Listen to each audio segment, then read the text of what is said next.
Alright, just a quick disclaimer before this video goes live. I forgot to set my camera to manual focus before recording, so it goes in and out of focus constantly throughout the video. Please know that I'm not trying to annoy the shit out of you, and I hope you enjoy it regardless. Also, stick around to the end for the real sauce. And that being said, I hope you enjoy. There we go. Alright, that's better. Hey! Yeah. Nope, that's not right. Hey, people, nope, my 33 subscribers. Oh shit, what did I write for this part? Okay, it says intro. Yeah, I got nothing. My Fantastic Mr. Fox movie poster fell off the wall the other day. Really sad. Kind of broke my heart, to be honest. But yeah, that's the biggest thing that's going on with me, I guess. Anyway, if you're new and this is the first video of mine that you're watching, then welcome to my channel. And if you're not new, then welcome back to my channel. So in this whole 4-month fever dream fiasco that we like to call COVID-19, I'd like to say that I've learned a lot. What have I learned? Well, first I learned that coming home to finish school after almost a full year of college is jarring. Like, now I can never take for granted how refreshing it was to just lie down in a dorm bed and stare up at the dirty-ass, moldy-ass, asylum-looking-ass ceiling and actually be excited for the next day to come. For a minute there, it was like, I'm on my shit, I'm in the groove, and ultimately whatever I decide to do doesn't affect anyone else. But then I came home and nope. So Mom, if you're watching this, please just let me take that 5-hour power nap once in a while. I found it's a really good tactic against spontaneous combustion. Let's see, what else? Oh yeah, I did find that it actually is indeed possible to become whiter than I already am. In elementary school, kids used to call me albino and stuff because I was so white. I guess it's considered a type of bullying or something, but it didn't really affect me. I got that skin of steel. Ow. Ow. And whenever I did, I was always reminded of that one albino rat from the 2006 DreamWorks classic Flushed Away. You know, that mob boss dude or henchman or whatever. What was his name? I'm upset now. Oh, Whitey. Yeah, that name did not age well. Anyway, the point is I'm probably pastier now than I was back then. But I think the thing I've learned the most about myself is how important it is to get into a routine, and more importantly, the bad habits that routines aim to reduce or eradicate. My first year of college was such an interesting experience because even though there's so much going on, there's so much stimulation all the time, it actually allowed me to get into a really good routine, and it really allowed me to get shit done just by leaving so many options open for sports, class, recreation, and stuff like that. I don't know, that's really the best way I can explain it, but if you've taken a year of college or more, you probably know somewhat what I'm talking about. And through that college experience, I was really able to just get in my groove and stick to a routine without really thinking about it because it just came naturally. So when I came back so unexpectedly, it really threw me off. I went from this: wake up at 8, brush teeth, eat breakfast, go to 3 hours of class, go to the gym, eat lunch, grind homework for 5 to 6 hours, eat dinner, hang with friends, and then become so tired that I just fall into bed. To this: wake up at 9:30 by accident, rush to eat breakfast while still dazed and confused, barely make it to Zoom class, which was virtual torture, be given 6 to 8 hours of homework to make up for the stuff that we couldn't do in person, and then after all that mental anguish, what do? Sleep? Sleep. I knew by the 3rd week of this situation that if I didn't find activities to put into those blocks of time that were taken away from me, I would go insane. And in order to do that, I had to figure out what habits that normally wouldn't affect me negatively were holding me back from being healthy physically and mentally. So yeah, basically for this video, I just identified all of the main bad habits that I'm working on. And here they are, here it is. Who asked for this? Not you. Let's get into it. All right, so my first bad habit is not brushing my teeth twice a day. So I know you see this and you're probably pretty disgusted if you know anything about basic hygiene, but let me explain. If you know me, you know I'm a huge fan of sleep. I mean, I'm probably one of sleep's most adamant supporters, not gonna lie. I've been sleeping since basically the very moment I came out of the womb. And here's a little picture of me enjoying sleep when I was just 2 weeks old. I was a good little baby. My parents always told me that they never had to worry about me waking up in the middle of the night or being a nuisance or basically doing normal baby stuff because I would be sleeping like 20 hours a day. Damn, if only I could go back to that time. Such a simple and fulfilling life. Okay, Gabe, but how does this relate to brushing your teeth? You know what? I'm glad you asked. Basically, after quarantine started, and especially when my class ended and summer technically started, I was so mentally exhausted that I ended up starting to wake up every day at a completely unreasonable hour. And at that point, I would wake up so hungry that I would just forget about brushing my teeth and then go straight into eating breakfast and lunch consecutively. Now, if you haven't done that before, just don't. It's weird. But at that point, I really don't want to combine the flavors of milk and cereal and orange juice and PB&J with mint toothpaste. You see what I'm saying? And then it's 4 p.m. and then I'm like, well, might as well wait for the evening brush, right? Is that what people say? Evening brush? There's like not a word for that. But please don't get me wrong, I'm not trying to justify any of this behavior. It's terrible, which is why I came to the solution. I gotta wake up earlier. I just have to, because in the grand scheme of things, if you don't wake up, well, you die.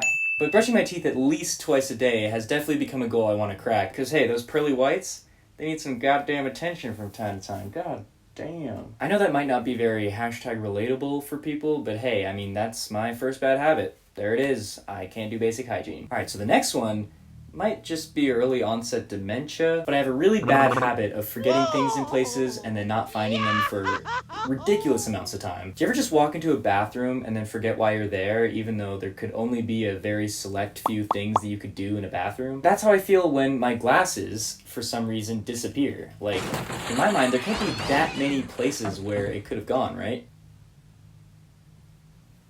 Shit, I threw it over there. Wait. Yo, what? And I've always been that kind of forgetful person with possessions. Like, when I was younger and I would lose a stuffed animal, I'd be like, did I lose it? Or is it alive? Anyone else have those thoughts? No? Just me? Alright. But what classifies this as a bad habit for me is that, number one, usually the things that I can't find are pretty essential in day-to-day life, like my glasses, which allow me to see. And number two, losing stuff only to look for it for 15 minutes is, when you get down to it, a huge waste of time. I have better things to do with my day than to be looking for things that I could have just kept track of in the first place. And the biggest thing that I've learned to combat this bad habit is simply the act of being present. Our world is filled with so many distractions and gadgets and things that try to take our mind off of the present moment, and I think for me that's really important, and that's something that I need to keep in the back of my head. For me, it's important to notice when I'm not present and to reflect on that. And I think that adding routines into a daily schedule that are meditative or even just reflective can help so much when trying to stay present in day-to-day life. Which brings me to my next bad habit.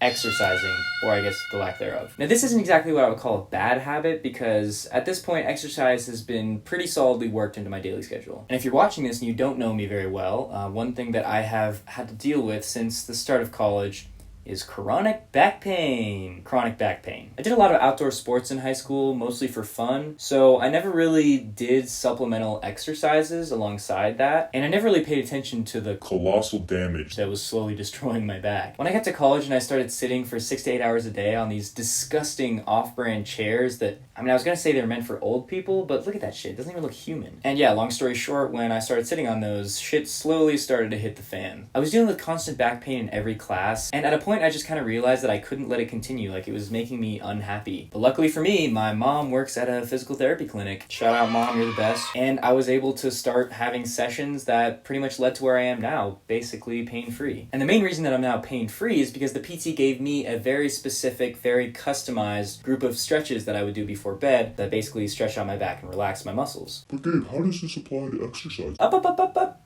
Be quiet. Zip your lid. Zip your lid.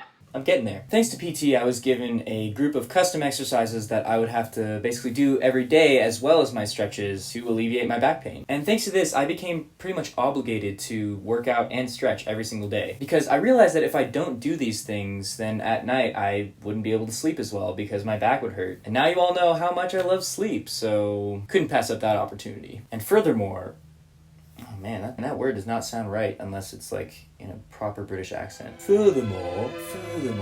But yeah, basically, exercising and stretching has, at this point, become a little therapeutic to me. In the sense that it allows me to relax, breathe deep breaths, and just reflect on whatever I need to reflect on. So yeah, to wrap this whole thing around, exercising is a great habit for me to be in because it clears my mind, keeps me energized, and gives me the sleep that I very much deserve. Okay, so I was gonna go over a few more bad habits, but the point I'm trying to make here is that maintaining a routine and getting rid of those bad habits has never been an easy thing to do. There's no magical switch that you can use to just turn off and on your bad habits. Instead, it's a constant effort to not allow those actions to control your routine. And that's why I think that the number one bad habit that I and many people have struggled to recognize is racism. Whether or not you want to admit it, if you're a white person living in America, you probably gained your privilege and your way of life on the back of slaves and the genocide of indigenous people. And I think the main reason that that's such a hard thing for people to reconcile is that no one, or at least no one I know, wants to view themselves as racist. It's so easy to say to yourself, oh, I'm not racist, and then just continue on with your day without a second thought. But the fact is, all of the capital that white people have gained in this country was achieved through racism and white supremacy. So by ignoring that privilege that's been fueling my happy, normal, white person life for generations, I'm actually encouraging the racism that has been rearing its big ol' head in America recently. China! Because saying I'm not racist so I don't need to worry about it is the exact same as saying my teeth are pretty clean so I don't ever need to brush them. It's just not how these things work. And I think this Business Insider article states it pretty well when the writer Lynette Lopez says, "Racist violence against the black community has taken on many forms since the institution of slavery began here in 1619. But the one the nation is protesting now, excessive and brutal police force directed at black Americans, follows years of pretending that the problem of racism was somehow solved. This is a national delusion that has also helped to elect Donald Trump, a white supremacist. A country that has solved racism does not allow that to happen." So yeah, we can spend all the time in the world to try to convince ourselves that we aren't racist. But monuments around the country that are glorifying Confederate soldiers are just now being considered to be taken down. Our current president of the United States is a racist, sexist, and bigot, and I think there's enough evidence out there that I don't have to explain that further. The voices of indigenous people have been stomped out so brutally that in many states they still don't have the right to vote. The KKK is not considered a domestic terrorist organization, but Antifa, a leaderless movement that is short for anti-fascist, is. And Juneteenth, one of, if not the most important milestones for the freedom of slaves in America, is not even considered a national holiday. And it's also not taught about in schools. If you don't see that white America is racist just by those few examples, I'm sorry, you're deluding yourself. My point here is that as a white American, it's my social obligation to not just call out racism when I see it in my day-to-day life, but also to continue that struggle within myself to not just be not racist, but to be anti-racist. And no, this doesn't mean posting a black square on Instagram and then continuing about your day. It doesn't mean just having black friends, although a diverse friend group sure as hell didn't hurt anybody. It means doing things in daily life that advocate for anti-racism. So yeah, if you believe in this stuff, go out to a protest. And if you're scared of getting COVID or something, there's this real handy-dandy invention called a mask, I think, or is it masked? I get that many people don't have the opportunity to go to protests because of immunity issues or mental health or whatever it is, and that's completely valid. But it does not mean that you are not obligated to this cause. Sign petitions, donate to black-led organizations, post on social media all this stuff that mass media has failed to inform us about. If the past few months has shown me anything, it's that although America is what it is, the people still have power to make change. And to be honest, if you're satisfied with how America is right now, I'd recommend a good old privilege check. I feel that the reason why racism is so blatant and has been a part of the history of black people from the time we were first kidnapped from the shores of Africa is because it has helped those capitalists gain more and more profit. So racism serves as a buttress, as a justification for super exploitation. And I feel that if we're going to talk about the total liberation of black people, we first have to liberate ourselves from the material conditions of our oppression. And the material conditions of our oppression are no jobs, or bad jobs, unemployment, bad housing, bad medical care, and all of the kinds of things that will be eradicated under socialism. That's all I gotta say on the matter. You're either with me or you're not. Oh, and I'm very excited to announce that for my first election year that I can actually vote in, through countless hours of careful consideration, board of directors meetings, etc., I have decided that I'll be voting for Slippy the Frog. See you next time. Come on! Come on!